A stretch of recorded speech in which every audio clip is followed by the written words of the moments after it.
Pabayaan mo na si Maya Virele. Huwag mo nang ubusin ang pasensya ko sa isang batang wala ng pag-asa. Sayang lang ang pera sa ospital na yan. Ang mga salitang iyon ay hindi nagmula sa isang estrangero, kundi sa lalaking nangako sa harap ng altar na magiging katuwang ni Virele sa hirap at ginhawa. Sa loob ng malamig at amoy gamot na pasilyo ng pampublikong ospital, tila tumigil ang pag-ikot ng mundo para kay Virele. Ang hawak niyang reseta ay nayupi sa kanyang nanginginig na mga kamay habang ang kanyang paningin ay nagsisimulang lumabo dahil sa nagbabadyang mga luha. Hindi siya makapaniwala. Ang boses ni Paulo ay kasing lamig ng bakal. Walang bakas ng pag-aalala para sa sariling anak na kasalukuyang nakikipaglaban sa kamatayan sa loob ng ICU. Sa halip na abutan siya ng pambayad sa operasyon, isang makintab at bagong susi ng sasakyan ang pilit na ipinapakita ni Paulo sa kanya. Tingnan mo ito, Virel. Ito ang bunga ng paghihirap ko sa kumpanya. Isang sports car na magbibigay sa akin ng respeto sa harap ng mga kliyente. At ikaw? Hihingi ka ng kalahating milyon para sa isang operasyong wala namang kasiguruhan? Ang tawa ni Paolo ay maikli at puno ng pangungutya. Isang tunog na humiwa sa natitirang piraso ng puso ni Virel. Gustong sumigaw ni Virele? Gustong ilabas ang lahat ng pait na namumuo sa kanyang dibdib. Ngunit ang kanyang lalamunan ay tila sinasakal ng hindi maipaliwanag na sakit. Wala siyang boses na mailabas. Ang tanging naririnig niya ay ang mabilis na tibok ng kanyang sariling puso na tila nakikipag-unahan sa oras. Naalala niya ang mukha ni Maya. Ang munting batang may mga matang puno ng pangarap na ngayon ay nakaratay at puno ng mga tubo sa katawan. Paulo, anak mo siya. Dugo't laman mo si Maya. Sa wakas ay naibulalas ni Virele sa gitna ng paghikbi. Ang kanyang tinig ay gumaralgal, puno ng pagsusumamo na kahit bato ay lalambot, ngunit si Paulo ay tumalikod lamang. Inayos nito ang kanyang mamahaling kwelyo at tiningnan ng asawa mula ulo hanggang paa, na tila ba isa itong madungis na basahan na nakasagabal sa kanyang dinadaanan? Anak ko siya, oo. Pero hindi ako papayag na maging mahirap habang buhay dahil sa pagkakaroon ng sakiting anak. Kung mamatay siya, baka iyon na ang kapalaran niya.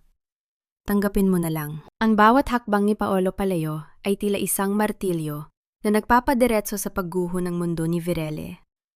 Naiwan siyang nakatayo sa gitna ng mataong ospital, yakap ang sarili, habang ang mga tao sa paligid ay nagiging malabong anino na lamang. Sa kanyang desperasyon, nagpasya si Virele na umuwi sa mansyon ng mga magulang ni Paulo. Umaasa siya na ang kanyang biyenan na si Doña Lita ay may natitira pang awa. Ngunit pagdating niya sa tarangkahan, ang ulan ay nagsimulang pumatak, malalaki at malalamig. Tila nakikidalamhati sa kanyang kalagayan. Nadatnan niya si Doña Lita sa sala, maranyang nagkakape habang nagbabasa ng magazine.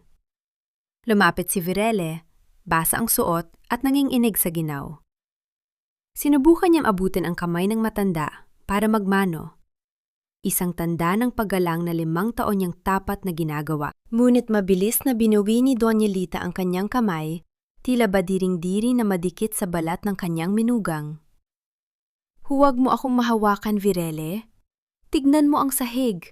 Dinudumihan mo ang aking mamahaling carpet. At ano na naman itong drama na ito? Bakit ka narito? Mama, nagmamakaawa po ako. Si Maya po, kailangan ng operasyon sa puso ngayon din. Hindi po ako binigyan ni Paolo ng pera. Kinuha niya po ang huling ipon ko sa bangko para pambayad sa bago niyang sasakyan. Pagmamakaawa ni Virel, habang nakaluhod na sa harap ng matanda. Isang matalim na ngisi ang gumuhit sa mga labi ni Doña Lita. Ibinaba niya ang kanyang tasa at tumingin kay Virele na may halong pot. Kasalanan mo ang lahat ng ito. Ikaw ang nagdala ng malas sa pamilyang ito mula nang pakasalan ka ni Paulo. Kung hindi ka sana isang ulila na walang pinag-aralan, baka mas maayos ang buhay ng anak ko. At ngayon, pati ang pera ng kumpanya ay gusto mo ubusin para sa isang batang kasinghina mo. Sa sandaling ngayon, Narinig ni Virele ang pagbihit ng susi sa pinto. Pumasok si Paulo, ngunit hindi siya nag-iisa. Isang babaeng nakasuot ng maikling damit at puno ng mamahaling alahas ang nakasabit sa kanyang braso. Ang kanilang mga tawa ay pumuno sa mansyon, mga tawang parang lason na unti-unting pumapatay sa kaluluwa ni Virele. "Oh, nandito pala ang martir kong asawa," sabi ni Paulo habang hinahaplos ang buhok ng kanyang kasama. "Nakita mo na ba ang regalo ko kay Tiffany? Yan ang alahas na dapat ay pambayad sa ospital. Mas bagay sa kanya, di ba? Kaysa naman ibayad sa isang batang hihinga na lang, nahihirapan pa." Ang pagtataksil ay hindi na lamang isang salita para kay Virel. Ito ay isang pisikal na sakit na bumubutas sa kanyang dibdib. Pinanood niya kung paano haplusin ng kanyang binan ang kamay ng kabit ni Paulo, na tila ba ito ang tunay na bahagi ng pamilya. Ang lahat ng pagsasakripisyo niya sa loob ng 5 taon, ang paglalaba, ang pagluluto, ang pagtitiis sa lahat ng mura at pang-aapi, ay nawala ng halaga sa loob ng isang iglap. Habang ang tatlo ay nagtatawanan sa kanyang harap, tila may isang bahagi ng pagkatao ni Virel ang tuluyan ng namatay. Ang kanyang mga mata na dati ay puno ng pag-ibig at pag-asa ay naging kasing dilim ng gabi sa labas. Biglang tumunog ang kanyang lumang cellphone sa loob ng kanyang bulsa. Isang tawag mula sa ospital. Sa takot at kaba, sinagot niya ito. "Hello? Si Mrs. Virele po ba ito? Kailangan niyo na pong pumunta rito ngayon din. Nag-cardiac arrest po si Maya. Kinagawa po namin ang lahat, pero kailangan na siyang operahan sa lalong madaling panahon o mawawala siya sa atin." Ang boses ng nurse ay tila galing sa malayo. Nabitawan ni Virele ang cellphone. Tumingin siya kay Paulo, na kasalukuyang hinahalikan ang kanyang kabit sa harap mismo ng kanyang ina. Walang sinuman sa kanila ang nagtanong kung ano ang nangyari. Walang sinuman sa kanila ang nagpakita ng kahit katiting na pagkatao. Sa gitna ng ulan at dilim, lumabas si Virele ng mansyon nang walang suot na tsinelas. Tumatakbo patungo sa kalsada habang ang bawat patak ng ulan ay humahalo sa kanyang mga luha. Ang kanyang isipan ay puno ng isang pangako. Isang pangakong hinding-hindi na niya hahayaang may manakit pa sa kanila ni Maya. Sa kanyang pagtakbo, nadukot niya ang isang maliit na locket sa kanyang leeg. Sa loob nito ay isang maliit na SIM card na itinago niya sa loob ng maraming taon. Ang tanging bagay na nag-uugnay sa kanya sa isang buhay na matagal na niyang kinalimutan. Nanginginig ang kanyang mga daliri habang isinasaksak ang SIM card sa kanyang cellphone. Ang screen ay umilaw. Nagpapakita ng isang pangalang hindi niya tinawagan sa loob ng 5 taon. "Lolo Delfin, tulungan niyo po ako." Ang kanyang boses ay hindi na isang pagsusumamo. Ito ay isang utos na puno ng pait at kapangyarihan. Sa kabilang linya, ang matandang boses ay sumagot ng may halong gulat at paggalang. "Senyorita, kayo po ba yan? 5 taon kaming naghanap sa inyo." "Ihanda niyo ang lahat," wika ni Virele habang nakatingin sa malayo kung saan ang kidlat ay gumuhit sa langit. "Gusto ko nang bawiin ang lahat ng sa akin at sisiguraduhin kong walang matitira sa mga taong pumatay sa puso ko ngayong gabi." Habang pabalik siya sa ospital, ang mga doktor ay nagmamadaling itulak ang kama ni Maya patungo sa operating room. Ang tunog ng mga gulong ng kama sa sahig ay tila isang babala. Mabubuhay pa ba ang kanyang anak sa gitna ng matinding pagtatraidor ng sariling ama? O ito na ang huling pagkakataon na mayayakap ni Virele ang tanging dahilan ng kanyang paghinga? Wala kang karapatang manatili sa pamamahay na ito, Virele. Mula sa araw na ito, tinatapos ko na ang anumang ugnayan mo sa pamilyang ito. Ang boses ni Paolo ay kasing talim ng isang punyal na paulit-ulit na itinataksak sa dibdib ni Virele. Nakatayo sila sa gitna ng malawak na sala ng mansyon, kung saan ang bawat sulok ay saksi sa 5 taon ng paninilbihan ni Virele. Isang paninilbihan na tinumbasan lamang ng pang-aapi at pagbabalewala. Sa kanyang paanan, nakakalat ang iilang piraso ng kanyang mga damit, Mabilis na isinilid sa isang lumang bag na tila babasurang itinatapon. Paulo, ang anak mo, kailangan ko lang ng pirma mo para sa karagdagang procedure sa ospital. Yun na lang ang hinihingi ko. Pagsusumamo ni Virel. Ang kanyang tinig ay halos pabulong na dahil sa panghihina. Ang kanyang mga mata ay namumula at tuyo na dahil sa magdamag na pag-iyak. Ngunit bago pa makasagot si Paulo, humakbang pasulong si Doña Lita, may dalang isang makapal na sobre. Huwag mo kaming gamitan ng batang yan para manatili ka rito. Pirmahan mo ito, Virele. Isang kasunduan na hinding-hindi ka na magpapakita sa amin at hinding-hindi ka hihingi ng kahit isang sentimo sa kumpanya. Pirmahan mo ito at hahayaan kitang umalis ng buhay. Tumingin si Virele sa mga papeles, isang dokumento ng annulment at pagtalikod sa anumang karapatan. Sa tabi ni Paulo, nakasandal si Tiffany. Ang kabit na ngayon ay may hawak pang baso ng wine. Ang labi ay may mapanuyang ngiti. Sige na, dear. Pirmahan mo na para makabili na kami ni Paulo ng bagong gamit para sa kwarto. Yung kwartong dati ay sayo. Singit ni Tiffany. Ang kanyang boses ay puno ng katusuhan. Sa gitna ng kanyang paghihirap, tila isang malamig na hangin ang dumaan sa kaluluwa ni Virel. Tiningnan niya ang kanyang asawa, ang lalaking minahal niya ng higit pa sa kanyang sarili, ang lalaking pinagkatiwalaan niya ng kanyang buhay, nang talikuran niya ang kanyang marangyang nakaraan. Ang nakikita niya ngayon ay hindi na ang lalaking pinangakuan niya ng habang buhay, kundi isang halimaw na nilamon ng kasakiman at kawalang hiyaan. Dahan-dahang kinuha ni Virele ang panulat. Ang kanyang kamay ay nanginginig, bawat letrang isinusulat niya ay tila isang patak ng dugo mula sa kanyang puso. Nang matapos siya, binitawan niya ang panulat at tumingin ng diretso kay Paulo. Nakuha mo na ang gusto mo, Paulo. Sana ay sapat na ito para mabusog ang iyong kaluluwa. Sabi ni Virele, ang kanyang tinig ay biglang naging kalmado. Isang kalmadong mas nakakatakot kaysa sa anumang sigaw. Umalis ka na, na yun din! Bulyaw ni Paulo. Sabay hablot sa braso ni Virele at kinaladkad siya patungo sa pintuan. Ang ulan sa labas ay lalong lumakas. Sa bawat hakbang nila patungo sa tarangkahan, ang lamig ng gabi ay yumayakap sa basang katawan ni Virele.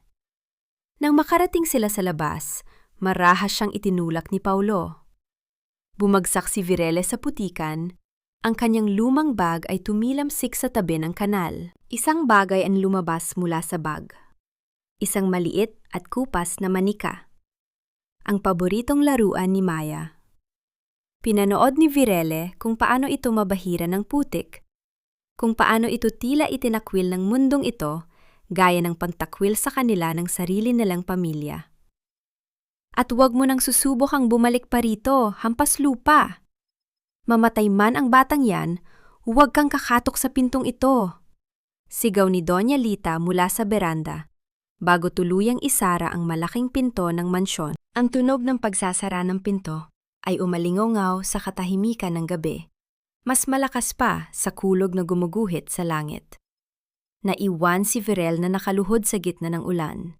Ang kanyang mga daliri ay bumaon sa basang lupa. Ang bawat patak ng ulan na tumatama sa kanyang balat ay tila mga latigo ng katotohanan, na sa loob ng 5 taon, siya ay naging isang bulag na martir. Nabalik lamang ang kanyang diwa nang marinig ang tunog ng isang sasakyang huminto sa di kalayuan. Ngunit hindi ito ang sasakyan ni Paulo. Ito ay isang itim at marangyang sedan, isang sasakyang tila hindi kabilang sa madilim na kalsadang iyon. Dahan-dahang tumayo si Virele. Ang kanyang buhok ay nakadikit na sa kanyang muka. Ang kanyang damit ay puno ng dumi, ngunit ang kanyang tindig ay unti-unti nang nagbabago. Ang sakit na nararamdaman niya ay hindi na nauuwi sa luha, kundi sa isang apoy na nagsisimulang magliyab sa kanyang kalooban. Kinuha niya ang kanyang cellphone, ang tanging gamit na hindi nabasa dahil nakabalot ito sa plastic sa loob ng kanyang bulsa. Tumingin siya sa maliit na screen. Isang mensahe ang naroon mula kay Lolo Delfin. Nasa tapat na kami ng inyong kalsada, senyorita. Naghihintay po kami sa inyong utos. Huminga ng malalim si Virel. Ang amoy ng basang lupa at ang lamig ng ulan ay tila nagbibigay sa kanya ng bagong lakas. Hindi na siya ang biktima. Hindi na siya ang asawang pwedeng apakan. Nilapitan niya ang kanyang bag at kinuha ang nadumihang manika ni Maya. Maingat niya itong pinunasan gamit ang kanyang nanginginig na palad. Kaunting tiis na lang, anak. Hinding-hindi na tayo aapakan ng kahit na sino. Hahayaan nating sila naman ang lumuhod sa harap natin. Habang papalapit ang mga anino ng mga lalaking nakasuot ng itim, na pinamumunuan ng isang matandang lalaking may bakas ng matinding pag-aalala sa mukha, tila nagbago ang hangin sa paligid. Si Lolo Delfin ay mabilis na lumabas ng sasakyan, hindi alintana ang ulan, at agad na yumukod sa harap ni Virel. Senyorita Virele, patawarin niyo po kami kung natagalan kami, wika ng matanda. Ang kanyang tinig ay puno ng katapatan. Ang buong puwersa ng pamilya at ng korporasyon ay handa na sa inyong pagbabalik. Tumingin si Virele sa mansyong kabubukas pa lang ng ilaw sa itaas na palapag. Ang kwartong alam niyang kinaroroonan ni Paulo at Tiffany. Isang mapait na ngiti ang sumilay sa kanyang mga labi. Delfin, simula na ang operasyon. Utos ni Virele. Ang kanyang boses ay kasing lamig ng yelo. Gusto kong malaman ni Paulo kung anong pakiramdam ng mawalan ng lahat ng bagay na inaakala niyang kanya. Pero bago iyon, dalhin niyo ako sa pinakamagaling na espesyalista sa puso sa bansa. Walang mangyayaring masama sa anak ko. Sumakay si Virel sa loob ng sasakyan. Ang marangyang interior nito ay isang malaking kontrast sa dumi at putik na bumabalot sa kanyang katawan. Ngunit habang umaandar ang sasakyan, palayo sa lugar na naging impyerno niya, isang bagay ang malinaw sa kanyang isipan. Ang ulan na ito, ang huling ulan na makikitang tumutulo sa kanyang mga mata dahil sa lungkot. Mula ngayon, ang bawat patak ng ulan ay magsisilbing paalala ng kanyang muling pagkabuhay. Ngunit sa kabila ng kanyang determinasyon, isang lihim na pangamba ang nananatili sa kanyang puso. Ang doktor sa ospital ay muling tumawag kay Lolo Delfin. Ang kondisyon ni Maya ay mabilis na lumalala. Sapat ba ang yaman at kapangyarihan para talunin ang kamatayan? O huli na ang lahat para sa kanyang pagbabalik? Senyorita Virele, narito na po ang inyong bagong kasuotan. Ang lahat po ay nakaabang sa inyong muling pagbangon. Ang boses ni Lolo Delfin ay tila isang malambot na musika na nagpatahimik sa ingay ng ulan sa labas. Sa loob ng marangyang private suite ng St. Jude Medical Center, isang ospital na lingid sa kaalaman ni Paolo, ay pagmamay-ari ng pamilya ni Virel, nakatayo ang isang babaeng hindi na makikilala. Wala na ang putik sa kanyang mga kuko. Wala na ang amoy ng usok at dumi sa kanyang buhok.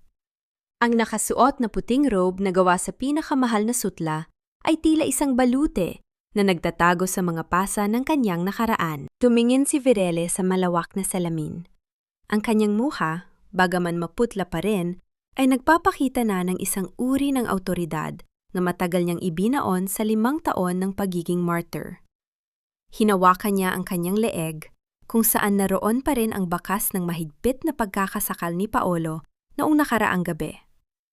Delfin, tawag niya. Ang kanyang tinig ay hindi na nanginginig.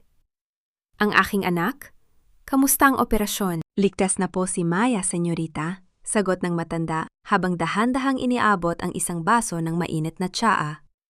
Ang pinakamagaling na surgeon sa bansa ang humawak sa kanya. Sa katunayan po, ang buong wing na ito ng ospital ay isinara para sa inyong seguridad. Walang sinuman mula sa pamilya ng inyong asawa ang makakalapit dito. Isang malalim na hininga ng ginhawa ang pinakawala ni Virele. Sa wakas, ang bigat na parang batong nakadagan sa kanyang dibdib ay unti-unting gumaan. Ngunit kapalit nito ay ang paglamig ng kanyang puso. Naalala niya ang bawat tawa ni Tiffany, ang bawat panlalait ni Doña Lita, at ang malamig na mga mata ni Paulo habang pinapanood siyang itapon sa ulan. Lumapit siya sa bintana ng suite. Mula sa itaas, Kitang-kita niya ang lungsod ng Manila na kumukutitap sa ilalim ng gabi. Ang lahat ng ito, ang mga gusali, ang mga kumpanyang naglalakihan, ang Prime Holdings na pinapatakbo ni Paulo, ay mga pirasong nasa ilalim ng kanyang mga kamay. Hindi ko lubos maisip, Delphine. Bakit ko hinayaang mangyari ito? Bulong ni Virele sa kanyang sarili. 5 taon akong lagbulag-bulagan dahil sa akalang ang pag-ibig ay sapat na para baguhin ang isang tao. Pinili kong maging mahirap. Pinili kong itago ang aking pangalan dahil gusto kong mahalin ako ni Paolo bilang ako, hindi bilang tagapagmana ng Prime Holdings. Yumukod si Lolo Delphine. Ang inyong kabutihan ay hindi kahinaan, senyorita. Ang pagkakamali ay nasa kanila dahil hindi nila nakita ang brilyante sa gitna ng dumi. Ngunit na yon, ang oras ng pagtatago ay tapos na. Dahan-dahang lumapit si Virele sa kama ni Maya sa kabilang kwarto. Ang munting bata ay payapang natutulog. Ang kanyang dibdib ay regular ng tumataas at bumababa. Hindi na hirap sa paghinga. Hinaplos ni Virele ang noo ng anak. Hinding-hindi ka na makakaranas ng gutom, Maya. Hinding-hindi ka nahihingi ng awa sa taong dapat ay nagpoprotekta sa'yo. Humarap muli si Virele kay Lolo Delphine. Ang kanyang mga mata ay naglalayab na sa determinasyon. Delphine, ilabas mo ang lahat ng records ng Prime Holdings. Gusto kong makita ang bawat sentimong ginastos ni Paolo. Gusto kong makita ang bawat ilegal na transaksyong ginawa niya sa likod ng kumpanya. Nakahanda na po ang lahat, senyorita, tugon ni Delphine. Sa katunayan, ang kumpanya ni Paolo ay kasalukuyang nakadepende sa isang malaking investment mula sa ating sangay. Bukas na bukas din, pwedeng-pwede nating bawiin ang pondong iyon. Isang mapait na ngiti ang sumilay sa labi ni Virele. Huwag muna. Gusto ko siyang panoorin na umakyat sa rurok ng kanyang yabang bago ko siya hilahin pababa. Gusto kong maramdaman niya ang bawat segundo ng pagkawala ng kanyang kapangyarihan. Kinuha ni Virele ang isang gintong pluma sa ibabaw ng lamesa. Ito ang plumang ginamit ng kanyang ama sa pagpirma ng mga mahahalagang kontrata. Sa kanyang isipan, tila bumalik ang kanyang gunitas 10 taon na ang nakalilipas. Ang huling bile ng kanyang ama na wag hahayaang matapak-tapakan ang kanyang dangal. Delphine, simula na ang Phase 1, utos ni Virele. Putulin ang lahat ng ugnayan ng mga supplier sa kumpanya ni Paulo. Gawin niya ito ng tahimik. Gusto kong magising siya bukas na puno ng katanungan. Masusunod po, senyorita. Nang makaalis si Delphine, muling tumingin si Virele sa salamin. Pinunasan niya ang isang luhang pilit na kumakawala sa kanyang mata. Ito ang huling luha ng martir na si Virele. Ang babaeng nakikita niya ngayon ay ang tunay na reyna, ang nag-iisang may-ari ng Prime Holdings at ang ina na handang sunugin ang mundo para sa kanyang anak. Ngunit sa gitna ng kanyang plano, isang katanungan ang bumabagabag sa kanya. Bakit niya ba siya nagtago sa loob ng 5 taon? Mayroon pa bang ibang dahilan bukod sa pag-ibig kay Paulo? Isang madilim na lihim mula sa pagkamatay ng kanyang mga magulang ang tila pilit na sumisilip sa kanyang alaala. Isang lihim na maaaring may kinalaman sa pamilya ni Paulo. Ang walang tigil na pag-ugong ng telepono sa ibabaw ng mesa ni Paulo ay tila isang haton ng kamatayan na ayaw tumigil. Sa bawat segundong lumilipas, ang mapulang kulay sa screen ng kanyang computer ay lalong tumitingkad. Isang babala na ang mga stocks ng kanyang kumpanya ay bumubulusok pababa sa kailaliman. Hindi ito maaari. Paanong nangyaring lahat sila ay sabay-sabay na nag-pull out ng investment? Pasigaw na tanong ni Paulo sa kanyang sekretarya na nanginginig sa takot sa harap ng pintuan. Sir, hindi ko rin po alam. Sabi po ng Apex Group at ng mag-suppliers mula sa South, nakatanggap daw po sila ng mas magandang deal mula sa isang anonymous firm. At ang masaklap pa po, binili na rin ng firm na iyon ang lahat ng utang natin sa bangko. Paliwanag ng sekretarya, ang kanyang boses ay halos hindi marinig dahil sa kaba. Malakas na hinampas ni Paulo ang kanyang mesa. Dahilan upang tumalon ang mga gamit sa ibabaw nito sa gulat. Ang kanyang muka ay pulang-pula na sa galit at pagkalito. Sino ang hayop na yan? Sino ang may lakas ng loob na kalabanin ako sa sarili kong teritoryo? Sa gitna ng kanyang pagangalit, bumukas ang pinto at pumasok si Tiffany, na tila walang pakialam sa tensyong namamayani sa silid. May dala itong mga paper bags mula sa isang mamahaling butik at isang malapad na ngiti sa kanyang mga labi. Babe, tignan mo itong bagong bag na binili ko. Limited edition ito at sabi ng sales girl, ako lang daw ang meron nito sa buong Makati. Masaya ang kwento ni Tiffany habang inilalabas ang bag na nagkakahalaga ng daan-daang libo. Kiningnan siya ni Paulo nang may halong pait. Tiffany, hindi mo ba nakikita? Nagkakagulo ang kumpanya. Baka bukas, wala na tayong pambili kahit na anong bag. Sandaling natigilan si Tiffany, ngunit mabilis ding bumalik ang kanyang pagiging mataray. Huwag mo nga akong bulyawan, Paulo. You're the CEO, right? Ayusin mo yan. Sabi mo sa akin, hinding-hindi tayo maghihirap. Sabi mo, mas magaling ka kaysa sa martir mong asawa na wala namang ibang ginawa, kundi umiyak. Ang pagbanggit sa pangalan ni Virele ay tila isang sampal sa mukha ni Paulo. Naalala niya ang mukha ng asawa nang itulak niya ito sa putikan.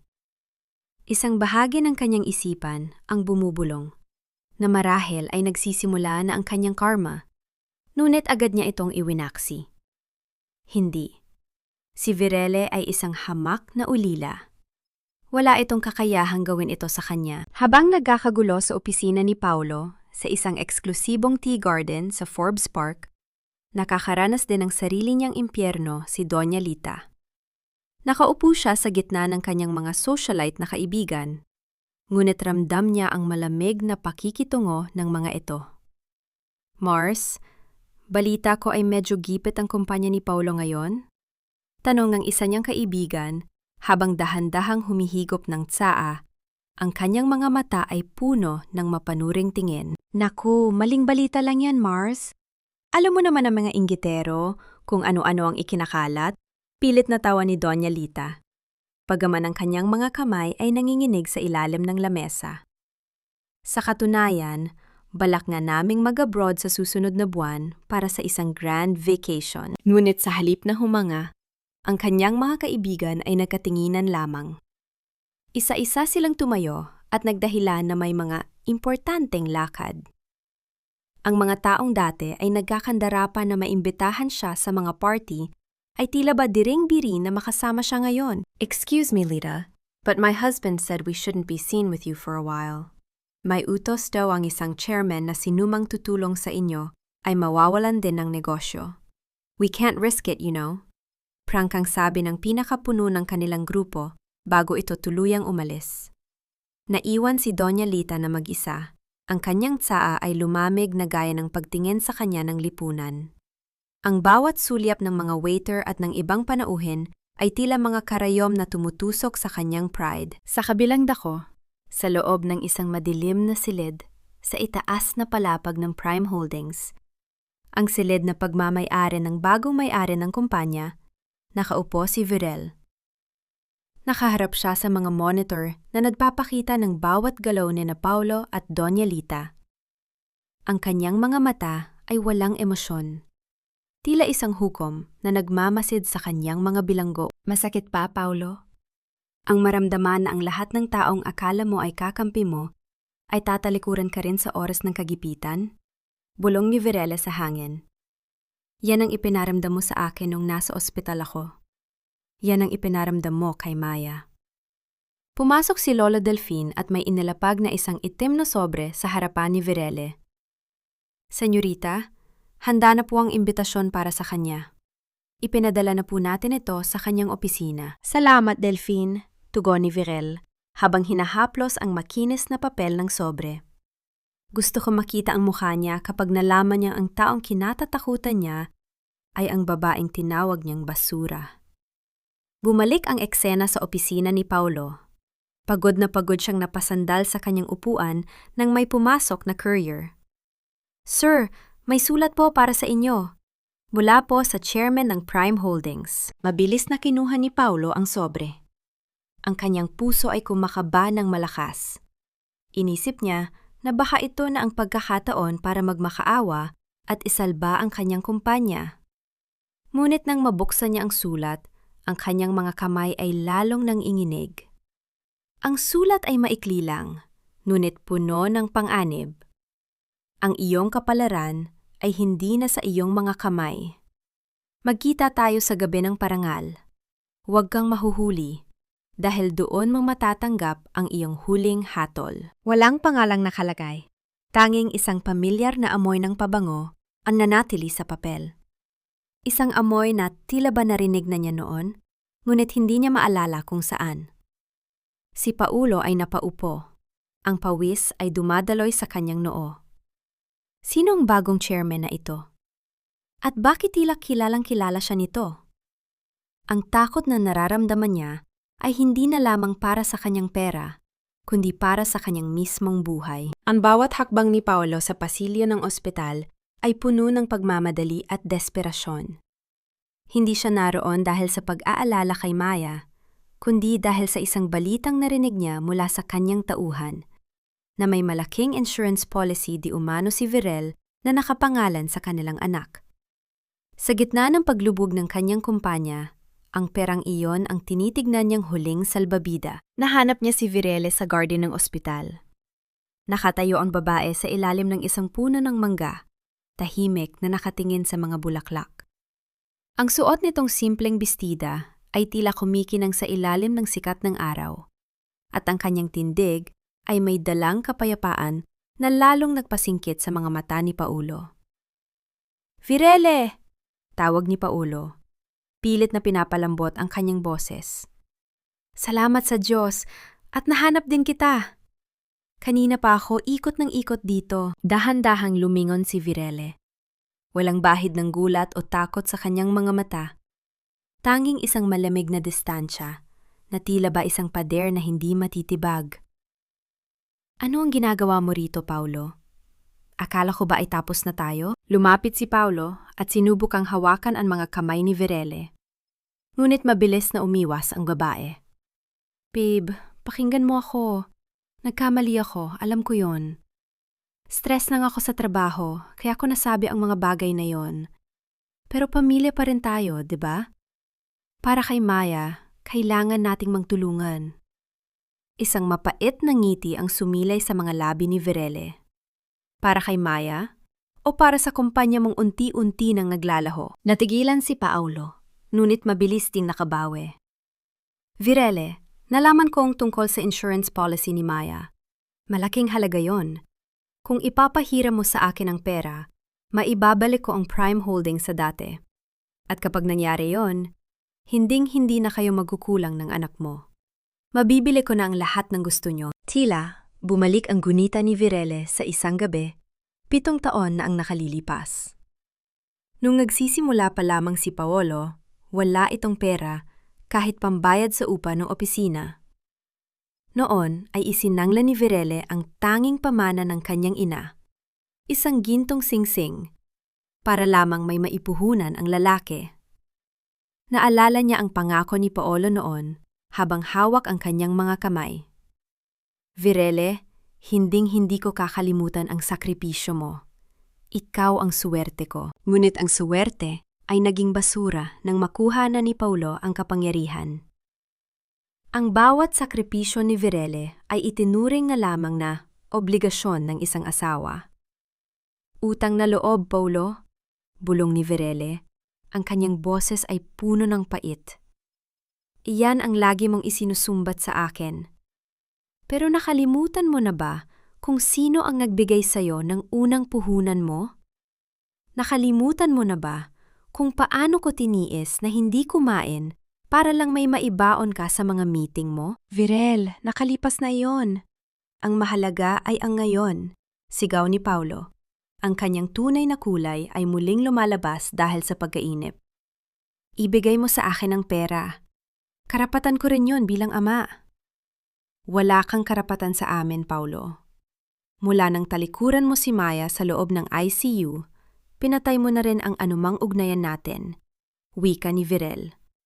Dahan-dahan siyang tumalikod, isang simbolismo ng tuluyang pagputol sa lahat ng emosyong nagbubuklod sa kanila noon. Huwag mo akong talikuran. Akmang hahablutin ni Paulo ang balikat ni Virele nang biglang dumating ang isang pamilyar na boses na puno ng pot. Yan! Yan ang napala mo sa pagpapakasal sa basurang yan! Dumating si Doña Lita. Hingal na hingal at ang mukha ay lukot sa galit. Hindi na nito napigilan ang sarili nang makita si Virel. Sa kanyang isipan, si Virel ang dahilan kung bakit tinalikuran sila ng kanilang mga kaibigang mayayaman. Ang lahat ng kahihiyang dinaranas niya ay isinisisi niya sa kamalasan ng kanyang menugang. Ikaw na babae ka. Dahil sa'yo, nawawala ang lahat sa amin. Magnanakaw ka. Sigurado akong ikaw ang nagsasabi ng kung ano-ano sa mga investors para sirain ang anak ko. Bulyaw ni Doña Lita habang mabilis na lumalapit. Bago pa makapagsalita si Virel, marahas na itinaas ni Doña Lita ang kanyang kanang kamay para sa isang malakas na sampal. Ang hangin ay tila huminto sa bilis ng kanyang pagkilos. Isang sampal na puno ng 5 taon ng panlalait at pang-aapi. Ngunit bago pa man dumapo ang palad ng matanda sa pisngi ni Virele, isang matibay na kamay ang sumalo sa kanyang braso sa gitna ng hangin. Ang lahat ay natigilan. Ang mga mata ni Doña Lita ay lumaki sa gulat habang tinitignan ang kanyang braso na mahigpit na hawak ni Virele. Ang dati ay mahinahon at laging nakayukong si Virele ay nakatayo na ngayon nang may tuwid na likod. Ang mga mata ay naglalayab sa isang uri ng awtoridad na ngayon lang nila nakita. Tama na ang 5 taon, Mama. Wika ni Virele. Ang kanyang boses ay mababa, ngunit puno ng panganib.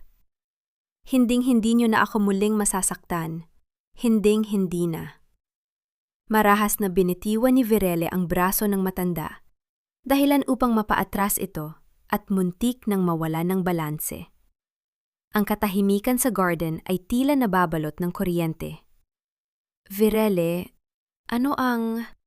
Hindi makapaniwalang sambit ni Paulo habang nakatingin sa kanyang asawa. Maghanda kayo, pagpapatuloy ni Virele habang dahan-dahang isinusuot ang kanyang mamahaling sunglasses na kinuha sa bulsa. Dahil ang lahat ng kinuha niya sa akin, ang aking dangal, ang aking luha, at ang aking panahon, ay babawiin ko ng may kasamang interes. Habang naglalakad palayo si Virele, naiwan sina Paolo at Doña Lita na nakatayo sa gitna ng init ng araw. Hindi alam kung sino ang babaeng kakaharapin nila sa gabi ng parangal. Ngunit sa di kalayuan, isang lalaking nakaitim ang palihim na kumukuha ng video sa buong tagpo. Isang lalaking ipapadala ang bawat detalye sa chairman ng Prime Holdings. Kailangan nating magpakasal, Tiffany. Na yun din. Iyan lang ang tanging paraan para maniwala ang mga investors na stable pa rin ang buhay ko at ang kumpanya. Ang boses ni Paolo ay puno ng panginginig habang hinihigpitan niya ang pagkakahawak sa baso ng alak. Sa loob ng isang mamahaling penthouse na kinuha niya gamit ang huling pondo ng kumpanya, tila hindi niya alintana ang unti-unting pagguho ng kanyang mundo. Naniniwala siya na sa pamamagitan ng isang marangyang engagement party, maibabalik niya ang tiwala ng mga tao at maipakikitang wala siyang pakialam sa pagkawala ni Virele. Humarap si Tiffany sa salamin, abala sa pag-aayos ng kanyang pulang, damit na kasing tingkad ng dugo. Babe, are you sure? I mean, look at us. We look perfect. Pero siguraduhin mo lang na after the wedding, makukuha natin ang mga properties na sinasabi mo. I don't want to live in a house that smells like poverty. Isang mapait na ngiti ang sumilay kay Paulo. Don't worry, Tiffany. Kapag nakuha ko na ang kontrol sa Prime Holdings mula sa misteryosong chairman na yon, lahat ng luho sa mundo ay ibibigay ko sa iyo. Hindi alam ni Paulo na sa labas ng gusali, sa loob ng isang itim na sasakyang may madilim na salamin, ay may mga matang nagmamasid. Nakaupo si Virel sa backseat. Ang kanyang mga kamay ay nakapatong sa kanyang kandungan. Nakikita niya ang liwanag mula sa penthouse ni Paulo. Ang bawat tawanan at marangyang paghahanda roon ay tila mga anino ng isang buhay na dati niyang inakalang kanya rin. Senyorita, oras na po para umalis. Mahinahong wika ni Lolo Delfin mula sa driver's seat. Sandali lang, Delfin, bulong ni Virele. Ang kanyang tinig ay gumaralgal, isang bagay na akala niya ay hindi na mangyayari muli. Sa kabilang dako ng kanyang isipan, bumalik ang imahe ng batang Paulo, ang lalaking nag-aalay sa kanya ng mga ligaw na bulaklak at nangangakong hinding-hindi siya sasaktan. Isang mainit na luha ang dahan-dahang gumulong sa pisngi ni Virele. Hindi ito luha ng galit, kundi luha ng panghihinayang. Panghihinayang sa 5 taon na ibinigay niya sa isang anino, sa isang lalaking binuo lamang ng kanyang sariling imahinasyon. Pinanood niya kung paano itaas ni Paulo ang kanyang baso sa bintana, tila nagdiriwang sa gitna ng pagkabulag. Ito na ang huli, sabi ni Virele sa kanyang sarili habang pinapahid ang luha. Ang huling luha para sa lalaking minahal ko. Mula sa sandaling ito, wala nang natitirang Virele na marupok. Tanging ang chairman na lamang ng Prime Holdings. Habang nagaganap ang maraming engagement party sa itaas, isang hindi inaasahang tagpo ang naganap sa balkonahe. Lumabas si Tiffany para sagutin ang isang tawag. Hindi alam na nakasunod si Paolo sa dilem. Yes, honey. Of course, kinukuha ko na ang loob niya. Wika ni Tiffany sa telepono, ang kanyang boses ay puno ng landi. Don't worry, once mapirmahan niya ang mga dokumento at mailipat sa akin ang ilang assets, iiwan ko na ang talunang yan. I'm just using him to get what we need. Konting tiis na lang, babe. Ang tunog ng pagbagsak ng baso ng alak sa sahig ay bumasag sa katahimikan ng gabi. Lumingon si Tiffany at nakita ang namumutlang muka ni Paulo. Ang galit at sakit sa mga mata ng lalaki ay tila isang apoy na handang tumupok sa lahat. Tiffany, anong ibig sabihin nito? Nanginginig na tanong ni Paulo. Paulo, I can explain. Pautal na sagot ni Tiffany, ngunit huli na. Ang lahat ng kasinungalingang binuo nila ay unti-unti nang naglalaho. Sa gitna ng kanilang pagtatalo, isang mensahe ang sabay na pumasok sa kanilang mga cellphone. Ang tunog ng notification ay tila isang babala mula sa kabilang mundo.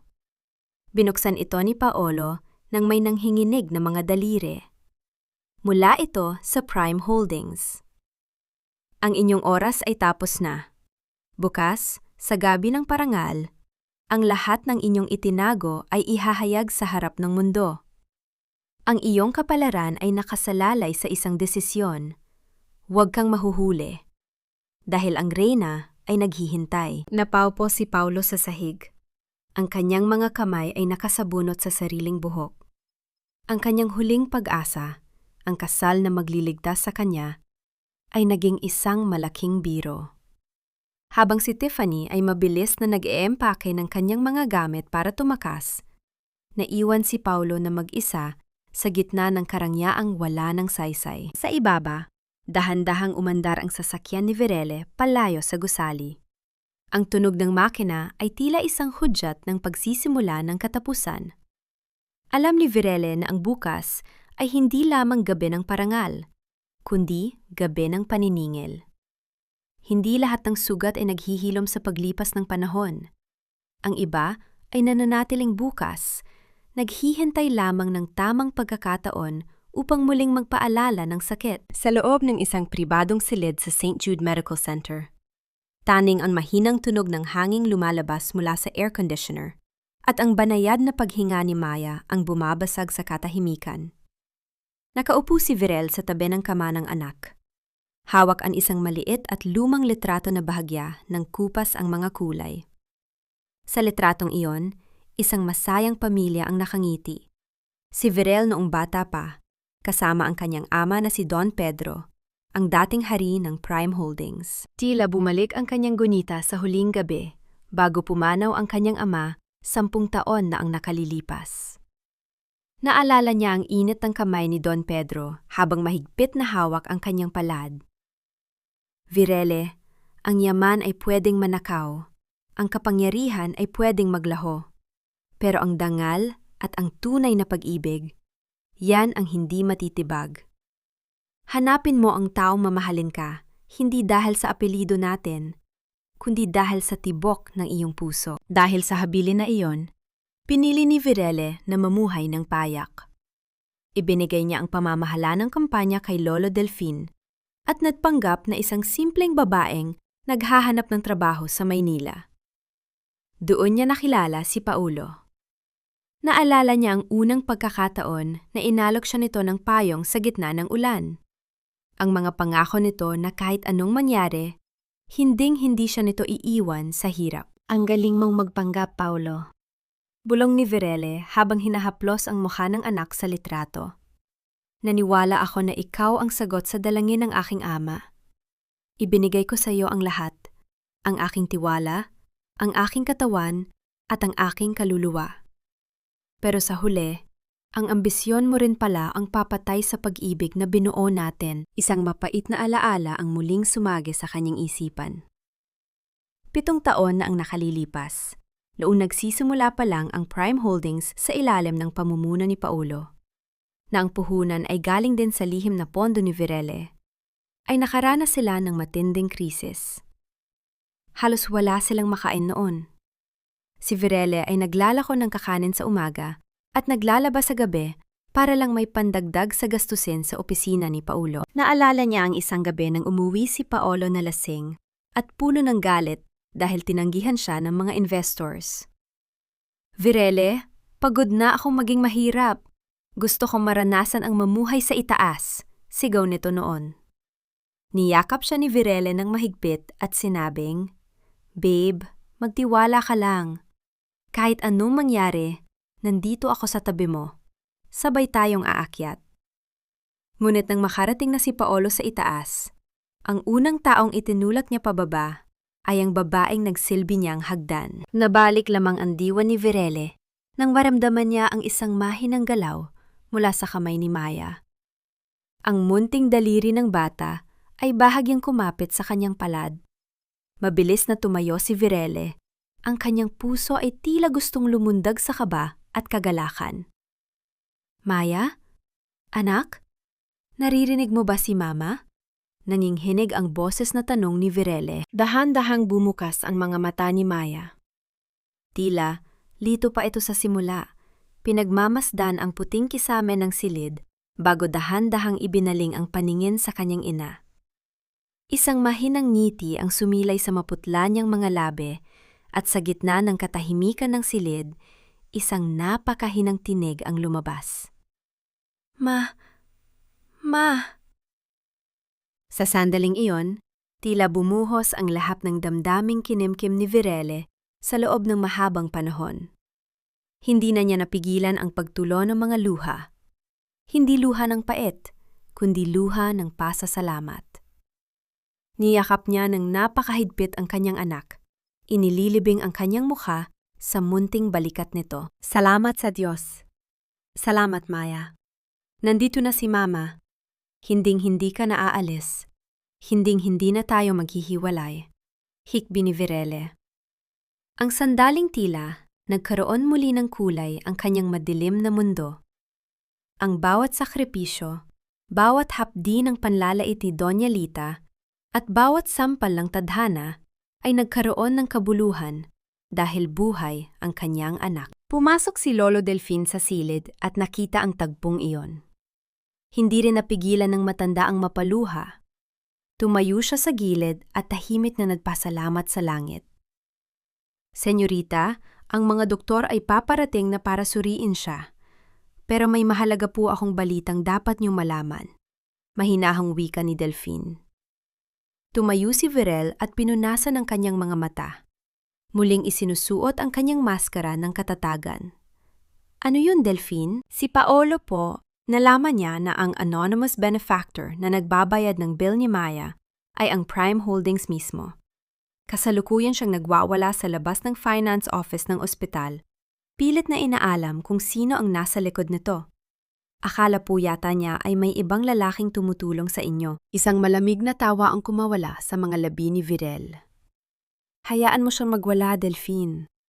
Hayaan mo siyang lamunin ng kanyang sariling selos at pagdududa. Gusto kong isipin niya na may mas makapangyarihang tao na kumuha sa akin mula sa kanya." Gusto kong maramdaman niya na kahit kailan, hindi na niya ako muling maaabot. At isa pa po, pagpapatuloy ni Delphine. Nalaman din po niya na ang lahat ng assets na akala niya ay sa kanya ay dahan-dahan ng inaangkin ng ating kumpanya. Wala na siyang matatakbuhan. Tumingin muli si Virele kay Maya na ngayon ay mahinang hinahawakan ang kanyang buhok. Ang munting bata ay tila walang malay sa bagyong nagaganap sa labas. Delphine, ihanda ang aking gown para sa bukas. Gusto ko ang kulay itim. Itim para sa pagluluksa ng isang pag-ibig na matagal lang patay. At ginto para sa pagbangon ng isang reyna, utos ni Virele. Bukas, sa gabi ng parangal, wawakasan natin ang lahat. Habang papalubog ang araw sa labas ng ospital, isang report ang nakarating sa kamay ni Paulo na kasalukuyang nakatira na lamang sa isang murang hotel matapos masekwester ang kanyang mansyon. Binasa niya ang dokumentong naglalaman ng mga pangalan ng Board of Directors ng Prime Holdings. Ang kanyang mga mata ay nanlaki nang makita ang isang pamilyar na pirma sa huling pahina. Isang pirma na saktong-sakto sa pirma ni Virele sa kanilang marriage contract. Ang kanyang kamay ay nanginig, dahilan upang malaglag ang papel sa sahig. Hindi maaari. Si Virele, siya ang chairman? Ang katotohanan ay tila isang malaking alon na tumama sa kanya. Nag-iiwan sa kanya na lunod at walang hininga. Ang babaeng itinapon niya sa ulan, ang babaeng itinuring niyang basura, ay siya palang may-ari ng mundong pilit niyang inaakyat. Ang bawat barya na ipinagdamot mo sa iyong anak, na yon ay kukunin sa iyo ng may kasamang interes ng tadhana. Sa harap ng malaking gat ng mansyon na dati, ay simbolo ng kapangyarihan ni Paulo, nakaparada ang ilang sasakyan ng mga awtoridad. Ang mga tauhan ng korte ay abala sa pagdidikit ng mga pulang tatak na may nakasulat na seized sa bawat sulok ng bahay. Ang katahimikan ng Marangyang subdivision ay binuwag ng hiyaw at hagulgol ni Doña Lita habang pilit siyang inilalabas ng mga gwardiya mula sa kanyang sariling sala. Hindi niyo pwedeng gawin ito. Akin ang bahay na ito. Ako ang may-ari ng Prime Holdings. Sigaw ni Doña Lita. Ang kanyang buhok ay gulo-gulo na at ang kanyang mamahaling seda na damit ay bahagyang napunit sa pakikipagbuno. Ang kanyang mga kamay ay mahigpit na nakakapit sa isang estatwang kristal. Tila ba iyon na lamang ang natitirang piraso ng kanyang karangalan? Ngunit walang nakinig. Sa kalsada, ang kanyang mga gamit, mga designer bags, mamahaling sapatos, at pati ang kanyang paboritong tea-set, ay dahan-dahang inilalabas at inilalagay sa gilid ng kalsada, tila mga basurang walang halaga. Ang mga kapitbahay na dati ay yumuyukod sa kanya ay nakadungaw na ngayon sa kanilang mga bintana. Ang kanilang mga mata ay puno ng pangungutya at bulong-bulungan. Paulo, gawin mo ang paraan! Bakit mo hinayaang mangyari ito? Bulyaw ni Doña Lita sa kanyang anak na nakatayo sa isang sulok, nakatulala at walang magawa. Si Paulo ay tila isang anino na lamang ng kanyang dating sarili. Ang kanyang mga mata ay malalim ang itim na bilog at ang kanyang mga balikat ay nakalaylay. Wala siyang masagot. Paano niya sasabihing ang lahat ng pera nila ay naglaho na parang bula? Paano niya sasabihing ang babaeng itinapon niya sa putikan ang siyang may hawak ng bawat pader ng bahay na ito? Sa gitna ng kaguluhan, isang pulang sasakyan ang huminto sa tapat nila. Lumabas si Tiffany, suot ang kanyang sunglasses, bit-bit ang isang malaking maleta. Akala ni Paulo ay narito ito para tulungan siya. Ngunit ang lamig ng mukha nito ay nagbigay ng sagot na hindi niya gustong marinig. Tiffany, buti naman at nandito ka. Kailangan ko ng matutuluyan ni Mama. Pagsusumamo ni Paulo, humahakbang patungo sa babae. Ngunit itinaas ni Tiffany ang kanyang kamay upang pigilan ang lalaki. Wait, Paulo. Don't come near me. I'm just here to get my things. And by the way, don't ever call me again. We're done. Ano? Tiffany, mahal natin ang isa't isa. Nangako ka sa akin. Sigaw ni Paulo. Ang kanyang boses ay puno ng pait at hindi makapaniwala. Isang mapanuyang tawa ang pinakawala ni Tiffany. Mahal? Paulo, wake up! Minahal ko ang pera mo, ang posisyon mo, at ang luhong na ibibigay mo. Ngayong pulubi ka na, anong gagawin ko sa'yo? Maglalaba para sa'yo gaya ng ginawa ng ex-wife mo? No way! Find another martyr, Paulo. I'm leaving for Dubai with someone who actually has a future. Pinaandar ni Tiffany ang kanyang sasakyan, nag-iiwan ng usok na tila isang huling sampal sa mukha ni Paulo. Napaluhod ang lalaki sa semento, ang init ng kalsada ay gumuguhit sa kanyang balat. Ngunit ang lamig ng katotohanan ay mas masakit sa kanyang puso. Ang babaeng ipinalit niya kay Virele, ang babaeng pinag-alayan niya ng buhay ng kanyang anak, ang unang tumalikod sa kanya sa oras ng dilim. Sa kabilang dako ng lungsod, sa loob ng isang tahimik at maranyang opisina, nakaupo si Virel habang pinapanood ang live feed mula sa mansyon. Nakikita niya ang bawat luha ni Doña Lita at ang bawat pagbagsak ni Paolo. Ngunit sa halip na saya, isang malalim na lungkot ang bumabalot sa kanyang puso. Senyorita, nais niyo po bang itigil na natin ito? Tanong ni Lolo Delfin na nakatayo sa likuran niya. Huminga ng malalim si Virele. Hindi, Delfin. Hayaan nating maramdaman nila ang bawat sakit. Hindi ito paghihiganti para sa akin. Ito ay katarungan para kay Maya. Ang bawat gabing umiyak ako sa sahig ng ospital habang sila ay nagdiriwang, iyon ang kabayaran nito. Tumoy si Virele at lumapit sa bintana. Ang kanyang refleksyon sa salamin ay nagpapakita ng isang babaeng malakas. Ngunit ang kanyang mga kamay ay bahagyang nanginginig. Ang pagkilala na ang kapangyarihan ay may kaakibat na bigat. Hindi siya naging masaya sa pagbagsak ng iba. Ngunit alam niyang kailangang mangyari ito para matapos ang siklo ng pang-aapi. Delfin, ihanda ang aking sasakyan, utos ni Virele. Pupunta ako sa Prime Holdings. Gusto kong makita ang aking sariling opisina bago ang gabi ng parangal bukas. Nang makarating si Virele sa gusali ng Prime Holdings, lahat ng empleyado ay yumuyukod sa kanyang dinadaanan. Ang bulong-bulungan ay mabilis na kumakalat. Ang nawawalang tagapagmana ay nagbalik na. Pumasok siya sa elevator at pinindot ang pinakamataas na palapag. Pagbukas ng pinto, nakita niya si Paulo na kasalukuyang nakikipagtalo sa mga security guard sa entrance ng opisina ng chairman. Ang damit ni Paulo ay lukot-lukot na, ang kanyang buhok ay magulo at ang kanyang mukha ay puno ng desperasyon. Kailangan kong makita ang chairman. Sabihin niyo sa kanya, si Paulo ito, ang dating CEO. Marami kaming dapat pag-usapan. Sigaw ni Paulo habang pilit na kumakawala sa hawak ng mga gwardya. Dahan-dahang lumakad si Virele patungo sa kanya. Ang tunog ng kanyang mamahaling tahong sa makinis na sahig ay tila isang hudyat ng pagdating ng kamatayan. Nang mapansin ni Paolo ang kanyang presensya, sandali itong natigilan. Ang kanyang mga mata ay lumaki sa gulat habang tinitignan si Virele mula ulo hanggang paa. Virel, anong ginagawa mo rito? Paano ka nakapasok? Tanong ni Paulo. Ang kanyang boses ay puno ng kalituhan. Umalis ka na rito. Hindi ito lugar para sa mga katulad mo. Baka mahuli ka ng chairman. Isang malamig at misteryosong ngiti ang sumilay sa mga labi ni Virel. Hindi siya sumagot. Sa halip, dahan-dahan niyang inilabas ang kanyang ID mula sa loob ng kanyang bag. Isang gold card na may nakaukit na 3 salitang tila nagpatigil sa paghinga ni Paulo. Chairman of the Board. Virel, hindi maari. Ikaw? Pauta na sambit ni Paulo. Ang kanyang tuhod ay dahan-dahang nanghihina hanggang sa muli siyang mapaluhod sa harap ng kanyang asawa. Bumukas ang pintuan ng opisina ng chairman. Isang lalaking nakasuot ng barong ang lumabas at yumukod ng mababa kay Virel.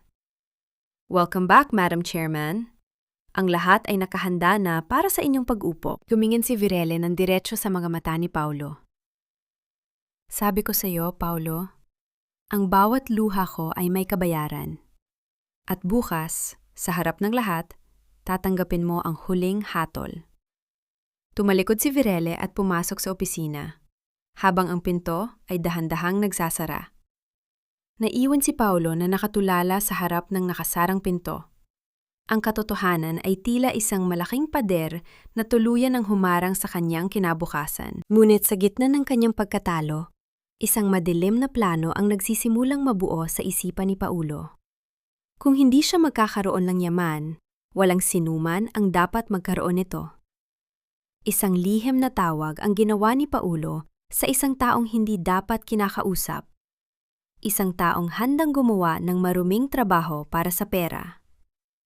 Lahat tayo ay may suot na maskara, ngunit sa gabing ito, ang katotohanan ang siyang maghuhubad sa atin hanggang sa tayo ay maging hubad sa harap ng ating sariling konsensya. Sa loob ng isang pribadong suite sa pinakamaranyang hotel sa bansa, ang atmosfera ay balot ng isang uri ng katahimikan na tila ba ang hangin mismo ay naghihintay ng isang malaking pagsabog.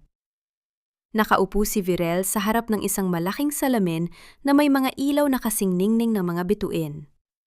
Ang kanyang balat ay tila porselana, at ang bawat haplos ng makeup artist sa kanyang muka ay tila paglililok sa isang obra maestra na matagal nang itinago sa dilim. Suot ni Virele ang isang itim na gown na gawa sa pinakamahal na tela, na may mga gintong burda na tila mga ugat ng isang matatag na puno. Sa kanyang ulo, dahan-dahang ipinatong ni Lolo Delfin ang isang maliit ngunit makasaysayang korona, ang pamanang hiyas ng kanyang pamilya na sumisimbolo sa trono ng Prime Holdings. Ang bigat ng korona sa kanyang ulo ay hindi lamang dahil sa ginto at mga brilyante, kundi dahil sa responsibilidad at sa alaala ng kanyang amang pinatay ng labis na pagtitiwala sa maling tao. Senyorita, handa na po ang lahat. Mahinahong wika ni Lolo Delfin habang nakatingin sa refleksyon ni Virele. Ang buong elite ng bansa, ang mga investors at ang media ay naghihintay na sa pagpapakilala ng bagong chairman. At ang lalaking sumira sa inyong buhay ay kasalukuyang nasa pintuan, nagmamakaawang makapasok. Tumingin si Virele ng malalim sa kanyang sariling mga mata sa salamin. Wala na ang takot. Wala na ang pag-aalinlangan. Delfin, hayaan mo siyang makapasok. Gusto kong maramdaman niya ang bawat segundo ng kanyang pagkatalo habang nakasuot siya ng maskara ng kanyang kunwaring pagsisisi. Sa kabilang bahagi ng hotel, sa gilid ng service entrance, nakatayo si Paulo. Ang kanyang tuxedo ay hindi nakasingkinis ng dati. May mga bahagi itong lukot at tila lumana dahil sa ilang araw na hindi pag-aayos. Ang kanyang buhok ay magulo at ang kanyang mga mata ay balot ng pagod at takot. Hawak niya ang isang maliit na buke ng mga bulaklak, isang desperadong pagtatangka na makuha ang loob ng asawang itinapon niya noon. Please, kailangan ko lang makausap ang chairman. O si Virel, si Mrs. Virel. Pagsusumamo ni Paulo sa mga gwardiya. Ang tunog ng kanyang nanginginig na boses ay bumasag sa katahimikan ng pasilyo. Sir, kailangan po ng imbitasyon. At sa kalagayan niyo, mukhang hindi po kayo kabilang sa listahan. Sagot ng gwardiya ng may halong pangungutya. Hindi niyo ba ako kilala? Ako ang CEO ng kumpanyang ito. Ako si Paolo. Sigaw niya. Ngunit ang kanyang boses ay tila isang hungkag na alingaw-ngaw lamang sa malawak na lobby. Nabalik lamang ang kaunting dignidad ni Paolo nang makita niyang papalapit si Lolo Delfin. Delfin! Delfin, tulungan mo ako! Sabihin mo kay Virele na nandito ako. Sasabihin ko sa kanya ang lahat. Mapapaliwanag ako. Alam kong mahal pa niya ako. Kailangan lang namin ng isang pagkakataon. Tumigil si Lolo Delfin sa harap ni Paulo. Ang kanyang mga mata ay puno ng matinding pagkadismaya at awa. Hindi dahil sa kalagayan ni Paulo, kundi dahil sa kawalan nito ng kahihiyan. Paulo, ang pagkakataon ay hindi isang bagay na hinihingi kapag tapos ng lahat. Ito ay isang bagay na pinapangalagaan habang hawak mo pa. Sinayang mo ang 5 taon ng katapatan ng aking apo para sa isang sandaling luho. Ngayon, hihingi ka ng tawad dahil wala ka ng pera? Hindi, Delphine. Mahal ko siya. Nabulag lang ako. Pilit na pagsisinungaling ni Paulo. Bagaman ang kanyang isipan ay puno pa rin ng plano kung paano muling makakabalik sa kapangyarihan. Naniniwala pa rin siya sa kanyang sariling kasinungalingan na kaya niyang muling paikutin si Virele. Isang mahinang tunog ng pagtawa ang kumawala sa mga labi ni Delphine. Pumasok ka, Paolo. Ang chairman ay nagbigay ng pahintulot. Pero bago ka humakbang sa loob ng ballroom na yon, tandaan mo ito. Ang taong makikita mo sa loob ay hindi ang babaeng nilaban ng iyong mga dumi. Ang makikita mo ay ang babaeng sisiguro na bawat sentimong ninakaw mo ay babayaran mo ng iyong kalayaan. Dahan-dahang bumukas ang malaking pinto ng Grand Ballroom. Ang tunog ng mga violin at ang mahinang usapan ng mga panauhin ay tila naging isang malabong ingay para kay Paulo. Pagpasok niya, ang lahat ng mata ay lumingon sa kanya. Hindi dahil sa paghanga, kundi dahil sa usap-usapan tungkol sa kanyang pagbagsak. Nagtago si Paulo sa isang madilim na sulok. Hawak ang mga lantang bulaklak habang pinagmamasdan ang entablado. Ang spotlight ay dahan-dahang gumalaw, naghahanap sa sentro ng kaganapan. Ang lahat ay natahimik. Ang tibok ng puso ni Paulo ay tila isang tambol na bumubugbog sa kanyang dibdib. Ladies and gentlemen, Ang boses ng MC ay umalingaw-ngaw sa buong silid. Tonight marks a new era for Prime Holdings. We finally introduce the visionary, the heir, and the new chairman of the board. Please welcome Ms. Virele Pedro Valderrama. Ang pagpatay ng mga ilaw sa buong ballroom ay lumikha ng isang sandali ng matinding suspense. Ang tanging maririnig ay ang mabagal at regular na tunog ng paghinga ng mga tao. Pagkatapos, isang malakas na puting ilaw ang bumukas at tumutok sa itaas ng grand staircase. Doon, nakatayo si Virele. Ang kanyang korona ay kumikinang. Ang kanyang gown ay tila isang dagat ng ginto at itim na bumabalot sa kanyang katawan. Ang kanyang muka ay puno ng dignidad. Ang kanyang tingin ay matalim at walang takot. Hindi na siya ang babaeng nakaluhod sa ulan. Siya na ang reyna na muling umupo sa kanyang trono. Napabitaw si Paulo sa kanyang hawak na bulaklak.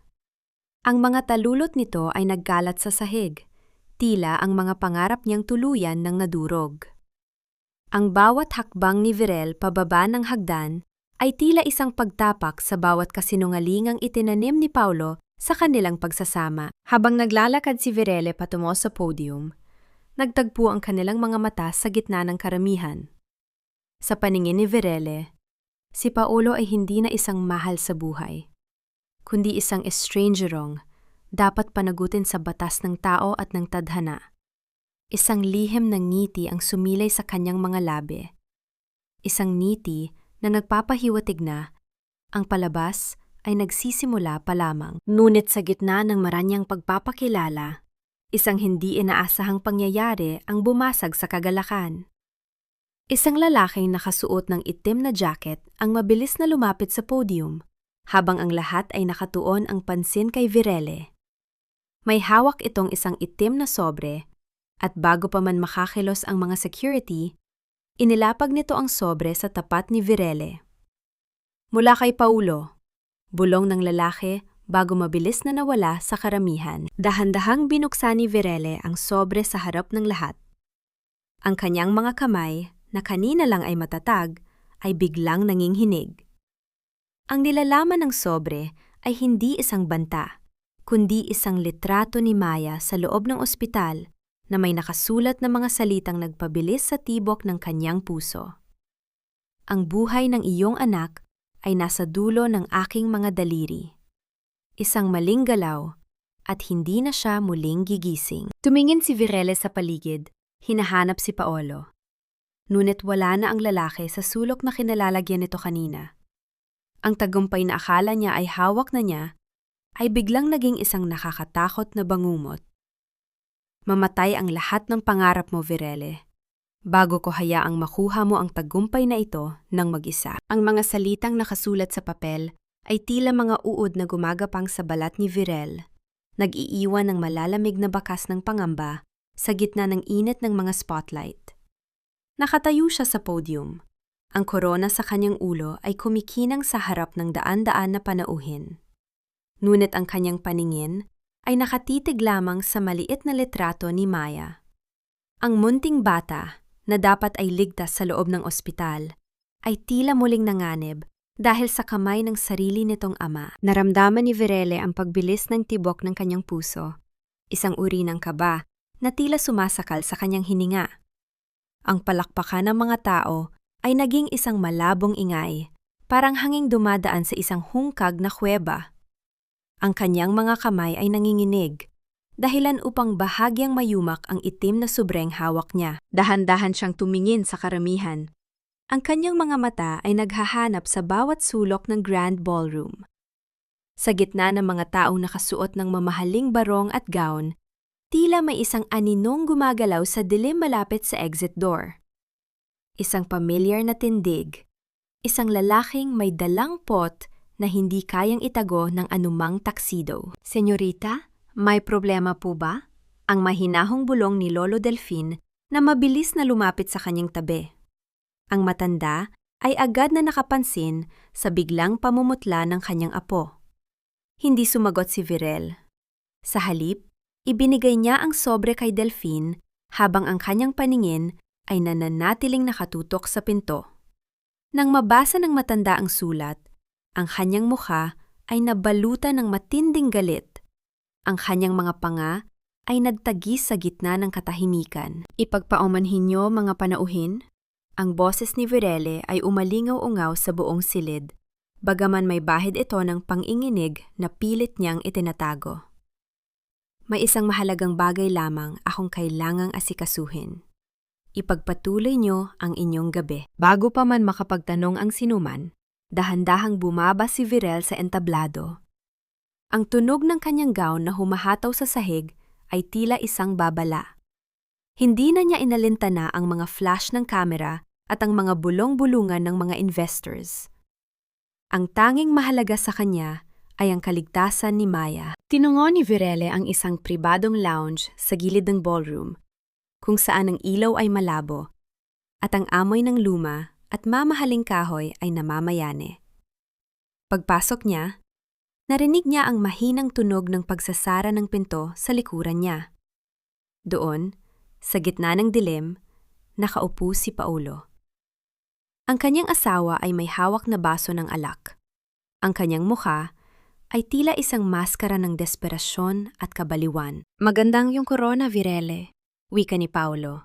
Ang kanyang boses ay parang kalawang na kumakain sa katahimikan ng silid. Bagay na bagay sa'yo ang maging makapangyarihan. Pero nakalimutan mo yata na sa likod ng gintong yan, isa ka pa ring ina na mahina. Nasaan ang anak ko, Paulo? Ano ang ginawa mo kay Maya? Ang tanong ni Virele. Ang kanyang boses ay mababa, ngunit puno ng panganib. Ang kanyang mga kuko ay bumaon sa kanyang mga palad, habang pilit niyang pinapakalma ang kanyang sarili. Tumayo si Paulo at dahan-dahang lumapit. Ang amoy ng alak at sigarilyo ay humalo sa hangin. Isang amoy ng pagkabulok na tila sumisimbolo sa kanyang pagkatao. Ligtas siya, sa ngayon. Pero isang tawag ko lang sa taong nasa loob ng ospital at ang mga tubo na nagbibigay ng buhay sa kanya ay mawawala sa isang iglap. Alam mo, Viril, hindi ko naman gustong sakta ng bata. Gusto ko lang ng katarungan. Katarungan? Ikaw ang nagnakaw sa amin. Ikaw ang nagtapon sa amin sa ulan. Sigaw ni Virel. Ang kanyang emosyon ay tuluyan ng sumabog. Ang kanyang mga mata ay naglalayab sa pot habang nakatingin sa lalaking minahal niya noon. Katarungan para sa akin! Bulyaw ni Paulo, sabay hampas ng kanyang baso sa ibabaw ng mesa. Dahilan upang tumalsik ang mga piraso ng kristal sa paligid. Kinuha mo ang lahat sa akin. Ang kumpanya ko, ang bahay ko, ang dangal ko. Inalisan mo ako ng lahat ng bagay na nagbibigay sa akin ng halaga sa mundong ito. Ngayon, ibalit mo sa akin ang lahat ng access sa funds ng Prime Holdings. Pirmahan mo ang transfer of assets. At pakakawalan ko ang anak mo. Isang mapait na tawa ang kumawala sa mga labi ni Virel. Akala mo ba ay ganun pa rin ako kaoto-uto, Paulo? Akala mo ba ay tatalabas sa akin ang mga pananakot mo? Lumapit si Virel ng mas malapit, hanggang sa ilang pulgada na lamang ang layo nila sa isa't isa. Hindi na siya umiiwas. Ang takot na dati ay bumabalot sa kanya ay napalitan na ng isang matibay na paninindigan. Bago pa man ako pumasok sa silid na ito, nakuha ko na ang balita mula kay Delphine. Bulong ni Virele. Ang taong binayaran mo sa loob ng ospital? Siya ay kasalukuyan ng nasa kamay ng mga gwardiya ng Prime Holdings. Ang kwarto ni Maya ay pinalilibutan na ng mga armadong tao na tapat sa pamilya ko.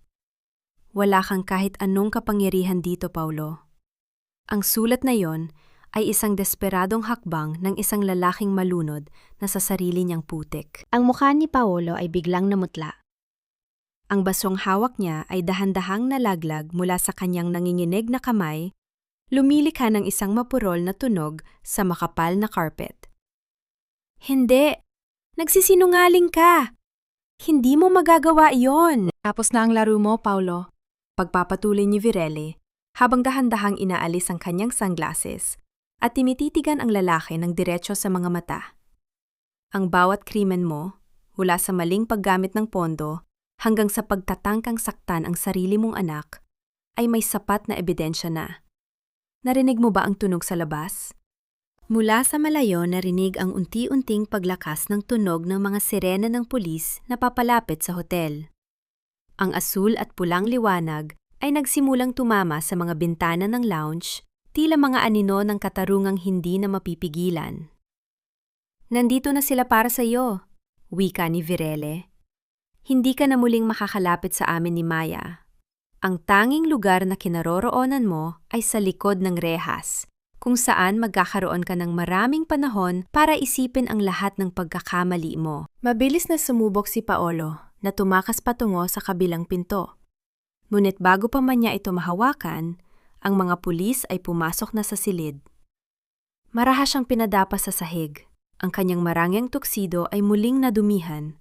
Sa pagkakataong ito ay nang dumi ng sarili niyang pagkatalo. Habang kinapkap ng mga awtoridad si Paulo, dahan-dahang lumakad si Virele palayo. Hindi na niya nilingon ang lalaking nagsusumamon na ngayon at humihingi ng tawad. Ang bawat hakbang niya palayo ay tila isang pagtakas mula sa isang madilim na bilangguan na 5 taon niyang tinitirhan. Nang makalabas siya sa Grand Ballroom, ang mga tao ay muling tumingin sa kanya. Ngunit sa pagkakataong ito, ang korona sa kanyang ulo ay hindi na lamang isang palamute. Ito ay simbolo ng isang babaeng nagtagumpay laban sa lahat ng unos. Tumawag si Virel sa ospital. Delphine, sabihin mo sa akin, kamusta ang anak ko? Ligtas po si Maya, senyorita, ang tugon ng matanda. Ang kanyang boses ay puno ng kapayapaan. Nakahinga na po siya ng maluwag. Hinihintay na po kayo ng inyong anak. Isang huling luha ang dahan-dahang gumulong sa pisngi ni Virele. Luha ng kalayaan. Ang gabi ng parangal ay natapos hindi sa palakpakan, kundi sa isang panibagong simula. Ngunit habang isinasakay si Paolo sa loob ng sasakyan ng pulis, isang huling sulyap ang ibinigay nito sa hotel. Isang malamig ng ngiti ang sumilay sa kanyang mga labi. Alam ni Virel na ang batas ay pwedeng bigyan siya ng katahimikan, pero ang pamilya ni Paolo, si Doña Lita na nawalan ng lahat, ay hindi basta-basta susuko. Ang tunay na laban para sa kapayapaan ay nagsisimula pa lamang. Ang kulungan ay hindi lamang gawa sa mga rehas na bakal. Kung minsan, ang sarili nating mga maling desisyon ang siyang pinakamabigat na bilangguan na hinding-hindi natin matatakasan. Sa loob ng madilim at malamig na visiting room ng presento, tanging ang makapal na salamin ang namamagitan sa 2 taong dati ay nangakong magsasama hanggang sa huling hininga.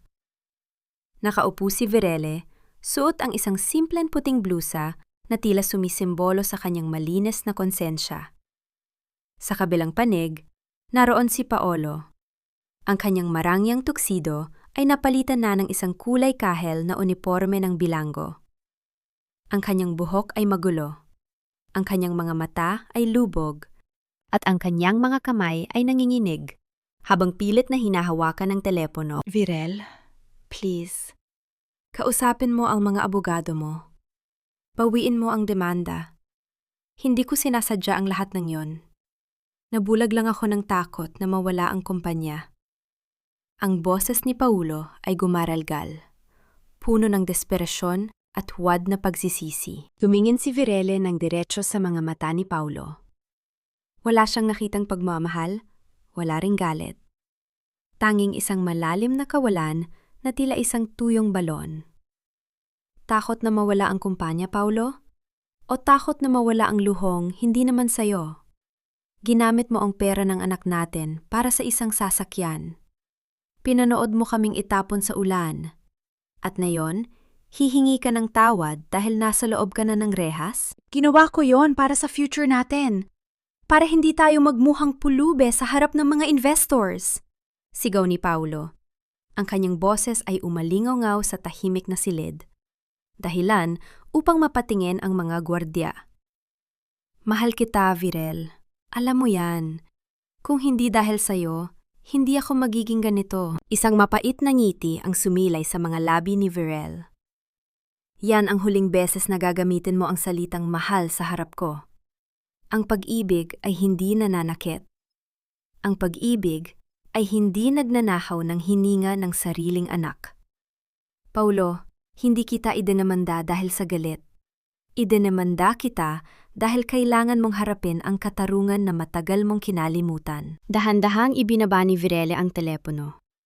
Tumayo siya at hindi na nilingon ang lalaki ngayon ay humahampas na sa salamin, sumisigaw ng kanyang pangalan sa gitna ng pagtangis. Ang tunog ng mabigat na pintong bakal na nagsara sa likuran ni Paolo ay tila isang huling tuldok sa isang madilim na kabanata ng buhay ni Virele. Paglabas ni Virele sa presinto, tumambad sa kanya ang isang babaeng nakaluhod sa gilid ng kanyang sasakyan. Si Doña Lita. Ang dati ay marangya at mapagmataas na matanda ay tila isang anino na lamang ng kanyang dating sarili. Ang kanyang damit ay luma at may mansa. Ang kanyang mga mata ay puno ng luha at kahihiyan. Virel, anak, nagmamakaawa ako sa iyo. Wika ni Doña Lita. Ang kanyang tinig ay nanginginig sa gitna ng init ng araw. Iligtas mo ang anak ko. Si Paulo lang ang meron ako. Kunin mo na ang lahat sa amin. Ang bahay, ang mga alahas.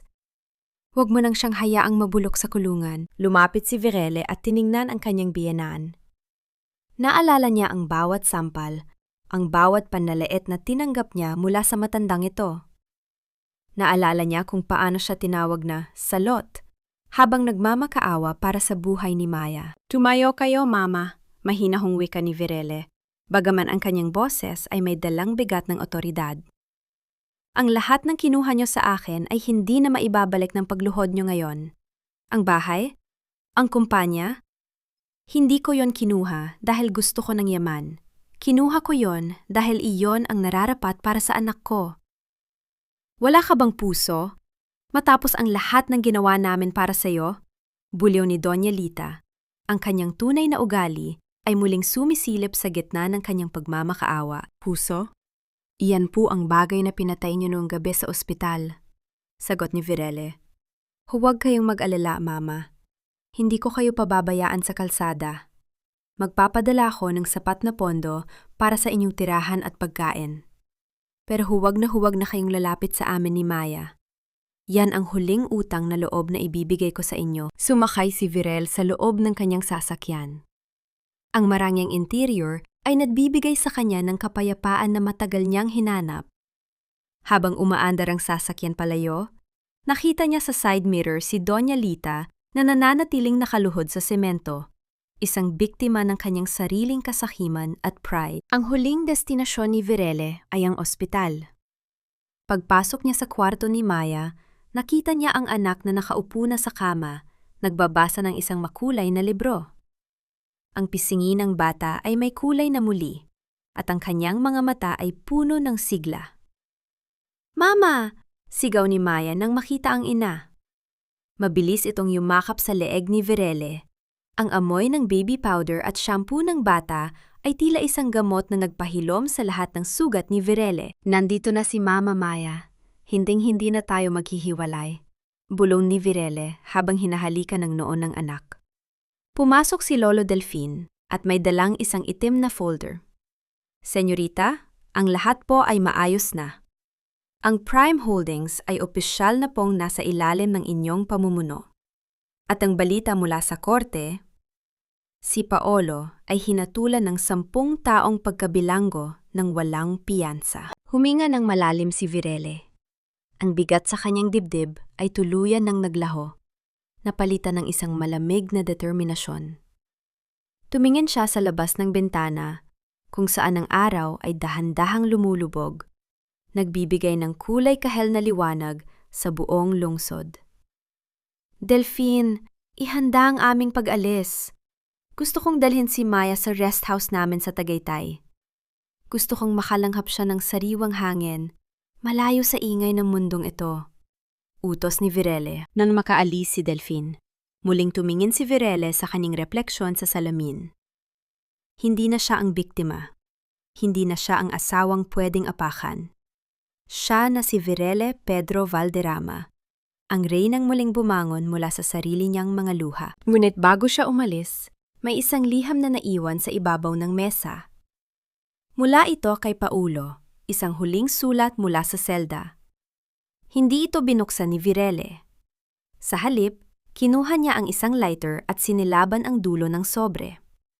Pinanood niya kung paano lamunin ng apoy ang bawat salita ng kasinungalingan, hanggang sa maging abo na lamang ito na tinangay ng hangin mula sa bintana. Ang laban ay tapos na, pero ang buhay para kay Virele at Maya ay nagsisimula pa lamang.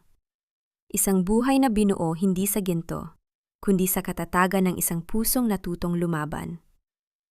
Ang tunay na kalayaan ay hindi matatagpuan sa pagtakas mula sa nakaraan, kundi sa pagharap dito ng may ngiti, habang baon ang mga aral na nagpatatag sa ating pagkatao. Sa balkonahe ng kanilang rest house sa Tagaytay, dahan-dahang humahaplos ang malamig na simoy ng hangin sa mukha ni Virele.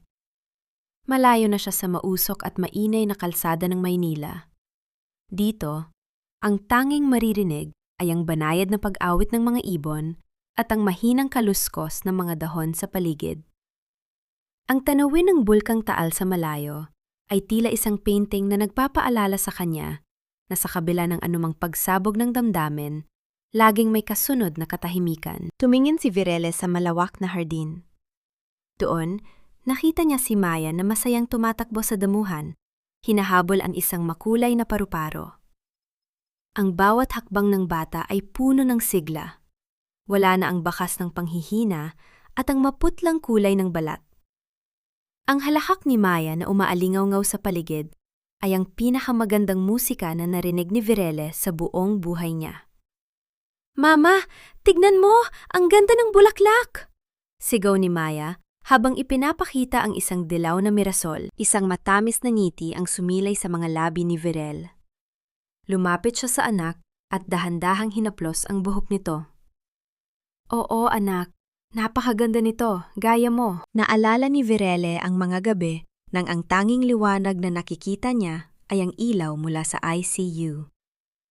Naalala niya ang bigat ng putik sa kanyang mga damit noon gabing itinulak siya ni Paulo sa labas ng mansyon. Ngayon, ang putik na iyon ay naging pataba na nagpalago sa kanyang katatagan. Ang bawat luhang pumatak noon ay nagsilbing ulan na nagpadilig sa kanyang bagong pag-asa. Lumapit si Lolo Delfin, dala ang isang tray ng mainit na tsokolate. Ang matanda ay tila nabawasan din ng edad dahil sa kapayapaang tinatamasa nila ngayon. "Senyorita, ang mga papeles mula sa Prime Holdings ay kailangan na lamang ng inyong huling pirma. Ang lahat po ay maayos na. Ang kumpanya ay hindi lamang bumabangon, kundi namamayagpag na sa ilalim ng inyong pangalan." "Salamat, Delfin," wika ni Virele habang kinukuha ang panulat. "Pero sa pagkakataong ito, hindi ko nahahayaang ang kumpanya ang magdikta ng aking kaligayahan. Ang Prime Holdings ay magiging instrumento na lamang para makatulton sa iba pang mga ina na dumaranas ng hirap sa mga ospital. Gusto kong magtayo ng isang pundasyon sa pangalan ni Maya. Isang napakagandang layunin, senyorita, tugon ni Delphine nang may halong paghanga. Tiyak na magiging proud po si Don Pedro sa inyo. Nabalik ang tingin ni Virele sa malayo. Sa gitna ng kanyang tagumpay, naisip niya si Paolo. Nabalitaan niya na sa loob ng bilangguan, unti-unti nang tinatanggap ng lalaki ang kanyang kapalaran. Si Doña Lita naman ay namumuhay na sa isang maliit na apartment na binabayaran ng pundasyon ni Virele. Isang tahimik na buhay na malayo sa karanyaan, ngunit sapat para mabuhay ng may dignidad kung pipiliin ito. Wala nang puot sa puso ni Virele. Ang galit na dati ay tila lason sa kanyang dugo ay tuluyan ng nahugasan ng kanyang pagmamahal kay Maya. Natutunan niyang ang pagpapatawad ay hindi laging nangangahulugan ng pagbabalik sa dati. Kung minsan, ang pagpapatawad ay ang pagpili na huwag nang hayaang saktan ka pa ng nakaraan. Humarap si Virele sa salamin ng kanilang sala bago sila pumasok sa loob para magmeryenda. Ang babaeng nakikita niya ay hindi na ang martir na asawa. Ang kanyang mga mata ay may kislap ng talino at kapangyarihan. Ang kanyang tindig ay may dalang dangal na hindi kayang bilhin ng salapi. Siya ay isang reyna, hindi dahil sa korona o kumpanya, kundi dahil sa kanyang kakayahang bumangon mula sa pagkakaapi. Tara na, Maya! Handa na ang tsokolate mo! Tawag ni Virele sa anak. Tumakbo si Maya patungo sa kanya at mahigpit na yumakap sa kanyang baywang.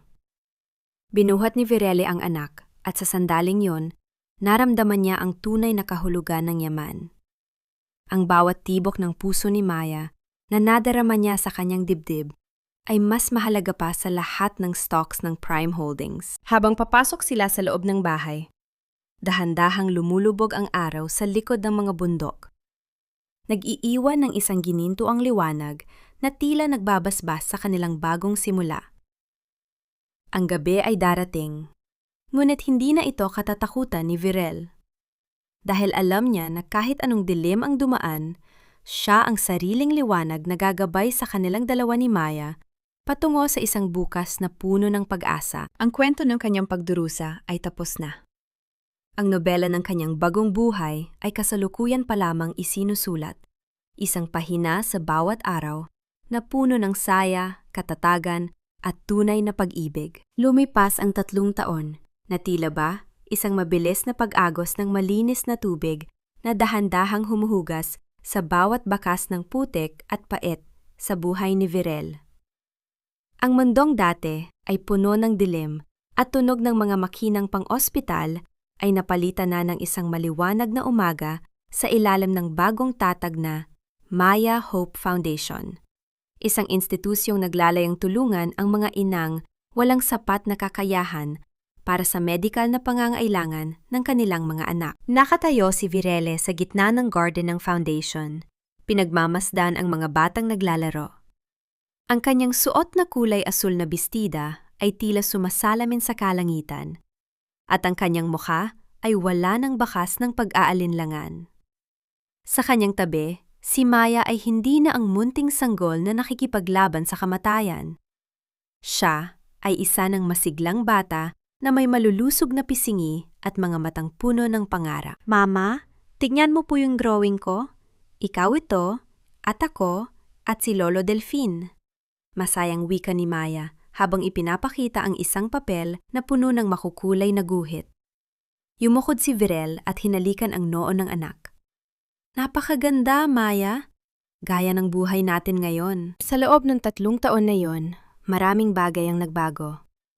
Si Paulo ay nananatili sa loob ng bilangguan. Nabalitaan ni Virele na ang dating mapagmataas na lalaki ay madalas nang nakikitang tahimik at nagbabasa ng Biblia sa loob ng kanyang selda. Nagpapadala ito ng liham sa bawat kaarawan ni Maya, mga liham na humihingi ng tawad. Bagaman hindi pa handa si Virele na ibalik si Paulo sa kanilang buhay, pinili niyang itabi ang mga liham na yon para kay Maya sa hinaharap. Ang pagpapatawad ni Virel ay hindi nangangahulugan ng muling pagtanggap, kundi ang paglaya ng kanyang sariling puso mula sa gapos ng pot. Si Doña Lita naman ay namumuhay ng payapa sa isang maliit na bahay sa probinsya na ibinigay ni Virele. Ang dating matapobreng biyenan ay madalas nang bumibisita sa simbahan at ayon kay Lolo Delfin, lagi nitong ipinagdarasal ang kaligtasan ni Virele at Maya. Sa huling pagkakataon na nagkita sila, hindi na nakapagsalita ang matanda.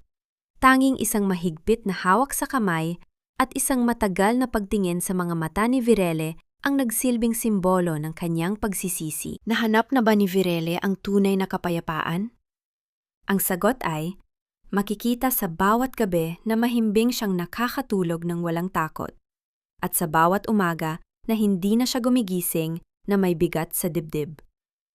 Ang kapayapaan ay hindi ang pagkawala ng mga problema, kundi ang pagkakaroon ng lakas na harapin ang mga ito ng may dangal. Ang aral na iniwan ng kanyang paglalakbay ay malinaw. Ang halaga ng isang tao ay hindi nasusukat sa ginto o sa apelyidong kanyang dala.